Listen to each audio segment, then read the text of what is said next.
Hi friends, ನಾನು ನಿಮ್ಮ ಸೌಮ್ಯ. ಎಲ್ಲರೂ ಹೇಗಿದ್ದೀರಾ? ಸೌಮ್ಯ ಚಾನಲ್ಗೆ ಸ್ವಾಗತ. ನಾನಿವತ್ತೇನು ಹೊಸ ರೆಸಿಪಿ ಮಾಡ್ತಾಯಿದ್ದೀನಿ ಅಂತ ನಿಮಗೆ ಶೇರ್ ಮಾಡ್ತಾಯಿದ್ದೀನಿ. ಏನಂತ ಹೇಳಿದ್ರೆ, ಸಾರು ಸಾಂಬಾರು ತಿಂದು ತಿಂದು ಬೇಯ್ಬಿಟ್ಟಿರುತ್ತೆ. ಯಾವುದಾದ್ರು ಹೊಸ ರೆಸಿಪಿ ಇದ್ದರೆ ತುಂಬ ಚೆನ್ನಾಗಿರುತ್ತೆ ಅಂತ ಅನಿಸ್ತಾ ಇರುತ್ತೆ ಫ್ರೆಂಡ್ಸ್. ಅದಕ್ಕೋಸ್ಕರ ನಿಮಗೆ ಊಟದ ಜೊತೆಗೆ ತುಂಬ ರುಚಿಯಾಗಿರೋವಂಥ ಆರೋಗ್ಯಕರವಾದ ಕುಡಿ ತಂಬುಳಿ ಅಂತ ಹೇಳ್ತಾರೆ ದಕ್ಷಿಣ ಕನ್ನಡದಲ್ಲಿ. ಅಂದ್ರೆ ಈಗ ಸೊಪ್ಪೆಲ್ಲ ನಾವು ಚುಗ್ರಿ ಇರುತ್ತಲ್ಲ ಫ್ರೆಂಡ್ಸ್, ಆ ಚುಗುರಿಂದ ಮಾಡೋ ಅಂತ ತಂಬುಳಿ ಇದು. ಆ ಸೊಪ್ಪೆಲ್ಲ ನಾತಿ ಇರುತ್ತೆ ಅಂತ ನಾನು ನಿಮಗೆ ತೋರಿಸ್ಕೊಡ್ತೀನಿ. ತೋರಿಸ್ಕೊಡೋಕ್ಕೂ ಮುಂಚೆ ನನಗೆ ಈಗಲೇ ಸಬ್ಸ್ಕ್ರೈಬ್ ಮಾಡ್ಕೊಳ್ಳಿ, ಲೈಕ್ ಮಾಡಿ, ಶೇರ್ ಮಾಡಿ ಅಂತ ಕೇಳ್ಕೊತಾ ಇದ್ದೀನಿ. ಅಷ್ಟೇ ಅಲ್ಲ ಫ್ರೆಂಡ್ಸ್, ಈಗಾಗಲೇ ಯಾರಾದರೂ ಹೊಸಬ್ರು ನನ್ನ ಚಾನಲ್ನ ನೋಡ್ತಾ ಇದ್ರೆ ಈಗಲೇ ಸಬ್ಸ್ಕ್ರೈಬ್ ಮಾಡ್ಕೊಳ್ಳಿ. ಕೆಳಗಡೆ ಕಾಣೋ ಬೆಲ್ ಐಕಾನ್ನ ಮುಟ್ಟಿದ್ರೆ ನಾನು ಮಾಡೋ ಹೊಸ ವಿಡಿಯೋಗಳೆಲ್ಲ ನಿಮಗೆ ಸಿಕ್ಕತ್ತೆ.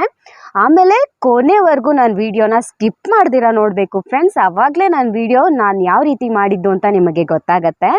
ಹಾಗಾದರೆ ಹೋಗೋಣ ಫ್ರೆಂಡ್ಸ್. ನಾವು ಕುಡಿ ತಂಬುಳಿ ಯಾವ ರೀತಿ ಮಾಡೋದು ಅಂತ ತೋರಿಸ್ಕೊಡ್ತೀನಿ. ಅದನ್ನೆಲ್ಲ ಹಾಗೆ ಪರಿಚಯನೂ ಕೂಡ ಮಾಡ್ಕೊಡ್ತೀನಿ ನಿಮಗೆ. ಬನ್ನಿ ಹಾಗಾದರೆ ಕುಡಿ ತಂಬುಳಿ ಯಾವ ರೀತಿ ಮಾಡೋದು ಅಂತ ಹೋಗಿ ನೋಡ್ಕೊಂಡು ಬರೋಣ. ಬನ್ನಿ ಫ್ರೆಂಡ್ಸ್, ಹೋಗೋಣ. ಹಾಯ್ ಫ್ರೆಂಡ್ಸ್, ನಾನು ಹೇಳಿದ್ನಲ್ಲ ಆಗಲೇ ನಿಮ್ಗೊಂದು ತಂಬುಳಿ ಮಾಡೋದು ಯಾವ ರೀತಿ ಅಂತ ತೋರಿಸ್ತೀನಿ ಅಂತ. ನೋಡಿ, ಇವಾಗ ನಾನು ಆ ಚುಗ್ರುಗಳನ್ನೆಲ್ಲ ಕಿತ್ಕೊಳ್ತಾ ಇದ್ದೀನಿ. ಅಂದರೆ ಇಲ್ಲೆಲ್ಲ ಅದನ್ನು ಕುಡಿ ಅಂತ ಹೇಳ್ತಾರೆ. ಈ ಕುಡಿ ಇದೆಯಲ್ಲ, ಈ ಕುಡಿ ಅಂದರೆ ಈ ಚುಗ್ರಾಗಿರುತ್ತಲ್ಲ ಮೇಲ್ಗಡೆ, ಅದನ್ನು ಕುಯ್ಕೊಳ್ಬೇಕು ನಾವು. ನಾನು ಇವಾಗ ಎಲ್ಲನೂ ಕುಯ್ಕೊಳ್ತಾ ಇದ್ದೀನಿ. ನಿಮಗೆ ಇದ್ರ ಹೆಸರೆಲ್ಲ ನಾನು ಹೇಳ್ತೀನಿ ಯಾವುದು ಅಂತ. ಫಸ್ಟಿಗೆ ನಾವು ಇದನ್ನೆಲ್ಲ ಕುಯ್ಕೊಂಡು ಹೋಗೋಣ. ಇದರ ಹೆಸರು ಬಂದು ನನಗೂ ಸರಿ ಗೊತ್ತಿಲ್ಲ, ಹಾಗಾಗಿ ನಮ್ಮ ಅತ್ತೆಯವರು ಸರಿಯಾಗಿ ಹೇಳ್ತಾರೆ. ನಾವು ಹೋಗಿ ಅವ್ರನ್ನ ಕೇಳೋಣ. ಅವರೆಲ್ಲನೂ ಕರೆಕ್ಟಾಗಿ ಹೇಳ್ತಾರೆ ನನಗೆ. ಇದು ಒಂದು ನಾನು 3 ಥರದ ಸೊಪ್ಪಿನ ಕುಯ್ಕೊಂಡು ಹೋಗ್ತಾ ಇರೋದು ಫ್ರೆಂಡ್ಸ್. ಅದೆಲ್ಲ ಎಳೆದಾಗಿರೋ 3 ಥರದ ಸೊಪ್ಪು, ಅದನ್ನೆಲ್ಲ ಕುಯ್ಕೊಂಡು ಅವ್ರಿಗೆ ತಗೊಂಡೋಗಿ ತೋರಿಸ್ತೀನಿ. ಆವಾಗ ಅವ್ರು ನಿಮಗೆ ಅದರ ಹೆಸರೆಲ್ಲ ಹೇಳ್ತಾರೆ.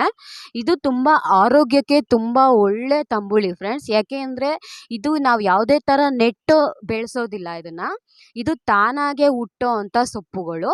ತೋಟದಲ್ಲೆಲ್ಲ ಸಿಕ್ಕುತ್ತೆ. ಇದು ತಾನಾಗೆ ಹುಟ್ಟಿ ಬೆಳೆದಿರೋ ಅಂಥ ಸೊಪ್ಪಿನ ನಾವು ಕುಯ್ಕೊಂಡು ಬಂದು ಈ ರೀತಿ ತಂಬುಳಿ ಮಾಡೋದು. ಬನ್ನಿ ಹಾಗಾದರೆ ಈ ಸೊಪ್ಪಿನೆಲ್ಲ ಹೇಳ್ತಾರೆ, ಕೇಳೋಣ. ಇದು ನೆಕ್ಕರೆ. ನೆಕ್ಕರೆ ಕುಡಿ. ಇದು ಜೇರದ ಕುಡಿ. ಚೇರದ ಕುಡಿ. ಇದು ನೆಲ ನೆಕ್ಕರೆ. ಯಾವುದು? ಇದು ನೆಲ ನೆಕ್ಕರೆ.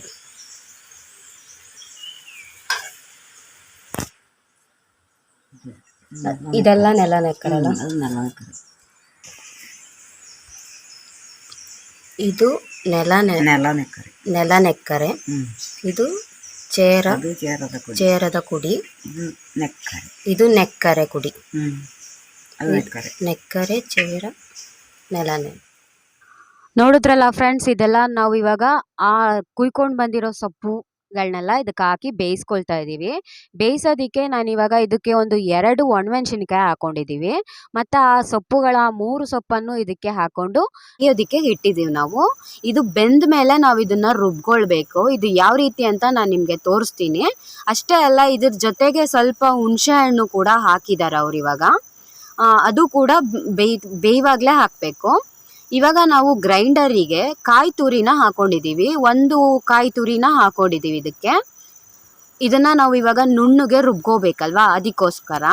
ಇವಾಗ ನೋಡಿ, ಆ ಚೇರ ಕುಡಿ ಮತ್ತು ಅದೆಲ್ಲ ಹೇಳಿದ್ರಲ್ಲ ಸೊಪ್ಪುಗಳು, ಆ ಸೊಪ್ಪೆಲ್ಲ ಇವಾಗ ಬೆಂದು ರೆಡಿ ಆಗಿದೆ. ಇದನ್ನು ನಾನು ಕೆಳಗಡೆ ಇಳಿಸ್ಕೊಳ್ತಾ ಇದ್ದೀನಿ. ಇದು ತಣ್ಣಗಾಗಕ್ಕೆ ಬಿಡಬೇಕು. ತಣ್ಣಗಾದ್ಮೇಲೆ ನಾವು ಇದನ್ನು ರುಬ್ಕೊಳ್ಬೇಕು ಫ್ರೆಂಡ್ಸ್. ಇದಿವಾಗ ಸ್ವಲ್ಪ ಹೊತ್ತಾಯಿತು, ತಣ್ಣಗಾಗಿದೆ. ಒಂದು ಸ್ವಲ್ಪ ಬೆಚ್ಚಗಿದೆ ಅಷ್ಟೇ, ತುಂಬ ತಣ್ಣಗಾಗಿಲ್ಲ. ಇವಾಗ ಕಾಯಿ ರುಬ್ಕೊಳ್ತಾ ಇದ್ದೀವಲ್ಲ, ಅದ್ರ ಜೊತೆಗೇನೆ ಇದನ್ನು ಹಾಕೊಳ್ತಾ ಇದ್ದೀನಿ. ಇದು ಕೂಡ ನುಣ್ಣಗೆ ರುಬ್ಕೊಳ್ಬೇಕು ಫ್ರೆಂಡ್ಸ್. ನಾವು ಈ ರೀತಿ ನುಣ್ಣಗೆ ರುಬ್ಕೊಳ್ಬೇಕು. ಇದಕ್ಕೆ ನಾವಿವಾಗ ರುಚಿಗೆ ತಕ್ಕಷ್ಟು ಉಪ್ಪು ಹಾಕೊಳ್ತಾ ಇದ್ದೀನಿ ನಾನು. ಆಮೇಲೆ ಇದಕ್ಕೆ 1 ಗ್ಲಾಸಿನಷ್ಟು ಹುಳಿ ಮಜ್ಜಿಗೆ ಸೇರಿಸ್ಕೊಳ್ಬೇಕು ಫ್ರೆಂಡ್ಸ್. ಹುಳಿಯಾಗಿದ್ದರೆ ತುಂಬ ಒಳ್ಳೆಯದು. ತಂಬುಳಿಗೆ ಯಾವಾಗಲೂ ಹುಳಿಯಾಗಿರ್ಬೇಕಂತೆ ಮಜ್ಜಿಗೆ, ತುಂಬ ಚೆನ್ನಾಗಿರುತ್ತೆ ಆವಾಗ. ಮತ್ತು ಇದಕ್ಕೆ ಮಜ್ಜಿಗೆ ಕೂಡ ಸೇರಿಸಿದ್ದೀನಿ ನಾನು. ಇದನ್ನು ನಾವಿವಾಗ ನುಣ್ಣಗೆ ರುಬ್ಕೊಳ್ಬೇಕು. ಇದನ್ನು ಫುಲ್ಲು ನುಣ್ಣಗೆ ರುಬ್ಬಾದ್ಮೇಲೆ ನಾವು ಒಂದು ಪಾತ್ರೆಗೆ ಹಾಕೊಳ್ಬೇಕು. ಇದನ್ನು ನೋಡಿ, ಈ ರೀತಿ ಫುಲ್ಲು ನುಣ್ಣಗೆ ರುಬ್ಕೋಬೇಕು ಇದನ್ನು. ಇವಾಗ ಫುಲ್ಲು ಇದು ನುಣ್ಣಗೆ ರುಬ್ಬಿ ರೆಡಿ ಆಗಿದೆ. ನಾನಿವಾಗ ಇದನ್ನು ಒಂದು ಪಾತ್ರೆಗೆ ಹಾಕೊಳ್ತಾ ಇದ್ದೀನಿ ಫ್ರೆಂಡ್ಸ್. ನೋಡಿ, ಈ ರೀತಿ. ಇದು ಆರೋಗ್ಯಕ್ಕೆ ತುಂಬ ಒಳ್ಳೆಯದು ಅಂದರೆ ತುಂಬ ಒಳ್ಳೆಯದು ಫ್ರೆಂಡ್ಸ್. ಇವಾಗ ಅದನ್ನು ನಾವು ಆ ಕಲ್ಲೆಲ್ಲ ತೊಳೆದಿರೋ ನೀರು ಕೂಡ ಇದಕ್ಕೆ ಹಾಕ್ಕೊಂಡು ಚೆನ್ನಾಗಿ ಮಿಕ್ಸ್ ಮಾಡ್ಕೊಳ್ತಾ ಇದ್ದೀನಿ. ಚೆನ್ನಾಗೆ ನೀರಿನಂಗೆ ಮಾಡ್ಕೊಂಡಿದ್ದೀವಿ ನೋಡಿ. ಇದನ್ನು ಇವಾಗ ನಾವು ಚೆನ್ನಾಗಿ ಕುದಿಸ್ಕೊಳ್ಬೇಕು. ಚೆನ್ನಾಗಿ ಕುದ್ದ ಮೇಲೆ ಇದರ ಟೇಸ್ಟ್ ನೋಡಬೇಕು. ಉಪ್ಪೇನಾದರೂ ಬೇಕು ಅನಿಸಿದ್ರೆ ಹಾಕ್ಕೊಳ್ಬೋದು ಫ್ರೆಂಡ್ಸ್ ಇದಕ್ಕೆ. ಅಷ್ಟೇ ಅಲ್ಲ ಫ್ರೆಂಡ್ಸ್, ನಿಮ್ಗೇನಾದರೂ ಖಾರ ಇನ್ ಕೇಸ್ ಜಾಸ್ತಿ ಬೇಕು ಅಂದರೆ ಇನ್ನೊಂದೆರಡು ಒಣಮೆಣ್ಸಿನ್ಕಾಯಿ ಜಾಸ್ತಿ ಹಾಕ್ಕೊಳ್ಬೋದು. ನಾವು ಜಾಸ್ತಿ ಖಾರ ಬೇಡ ಅಂತ ಇದಕ್ಕೆ ಒಂದೆರಡೇ ಒಣಮೆಣ್ಸಿನ್ಕಾಯಿ ಹಾಕಿರೋದು. ನೋಡಿ, ಈ ರೀತಿ ಇವಾಗ ಚೆನ್ನಾಗಿ ಕುದೀತಾ ಇದೆ ಇದು.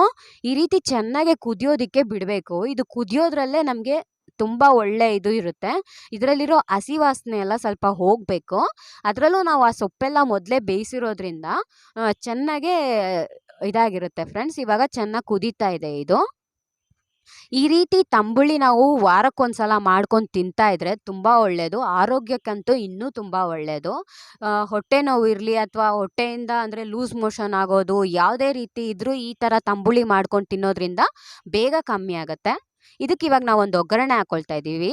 ಸಾಸಿವೆ, ಒಣಮೆಣ್ಸಿನ್ಕಾಯಿ ಮತ್ತು ಕರಿಬೇವಿನ ಸೊಪ್ಪು ತೊಗೊಂಡಿದ್ದೀನಿ. ಇದಿವಾಗ ರೆಡಿಯಾಗಿದೆ. ನಾನು ಇದನ್ನು ಆಫ್ ಮಾಡ್ಕೊಳ್ತಾ ಇದ್ದೀನಿ ತಂಬುಳಿನ. ಈಗ ಒಂದು ಬಾಣಲೆನಲ್ಲಿ ಎಣ್ಣೆ ಹಾಕ್ಕೊಂಡಿದ್ದೀನಿ. ಎಣ್ಣೆ ಬಿಸಿಯಾಗಿದ್ದ ತಕ್ಷಣ ನಾನು ಆಗಲೇ ತೋರಿಸ್ದಂಗೆ ಸಾಸಿವೆ, ಒಣಮೆಣ್ಸಿನ್ಕಾಯಿ, ಕರಿಬೇವಿನ ಸೊಪ್ಪು ಇಷ್ಟನ್ನು ಕೂಡ ಹಾಕಿ ನಾವು ಒಗ್ಗರಣೆ ಮಾಡ್ಕೊಳ್ತಾ ಇದ್ದೀವಿ. ಇದಕ್ಕೆ ಬೇಕಾದ್ರೆ ನಾವು ಇಂಗು ಕೂಡ ಸೇರಿಸ್ಕೋಬೋದು ಫ್ರೆಂಡ್ಸ್. ನನ್ನ ಹತ್ರ ಇಂಗು ಖಾಲಿ ಆಗಿರೋದ್ರಿಂದ ನಾನು ಇಂಗು ಹಾಕಿರಲಿಲ್ಲ. ನೀವು ಇಂಗಿದ್ರೆ ಇಂಗು ಕೂಡ ಸೇರಿಸ್ಕೊಳ್ಬೋದು ಇದಕ್ಕೆ. ಈಗ ಒಗ್ಗರಣೆ ರೆಡಿಯಾಗಿದೆ. ನಾವಿವಾಗ ಇದನ್ನು ತಂಬುಳಿಗೆ ಹಾಕ್ಕೊಳ್ತಾ ಇದ್ದೀನಿ.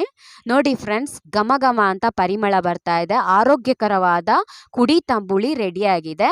ಹೇಗಿತ್ತು ಅಂತ ನನಗೆ ಕಮೆಂಟ್ ಬಾಕ್ಸಲ್ಲಿ ತಿಳಿಸಿ. ಅಷ್ಟೇ ಅಲ್ಲ, ನನ್ನ ವಿಡಿಯೋಗೊಂದು ಲೈಕ್ ಮಾಡಿ, ಶೇರ್ ಮಾಡಿ, ಸಬ್ಸ್ಕ್ರೈಬ್ ಮಾಡಿ ಅಂತ ಕೇಳ್ಕೊತಾ ಇದ್ದೀನಿ. ಇದೇ ರೀತಿ ಹೊಸ ವಿಡಿಯೋಗಳನ್ನೆಲ್ಲ ಮಾಡ್ತಾ ಇರ್ತೀನಿ. ನೆಕ್ಸ್ಟ್ ಇನ್ನೊಂದು ವಿಡಿಯೋನಲ್ಲಿ ಸಿಗ್ತೀನಿ. Thank you so much friends. ಇನ್ನೊಂದು ವಿಡಿಯೋನಲ್ಲಿ ಸಿಗ್ತೀನಿ. Okay, bye friends.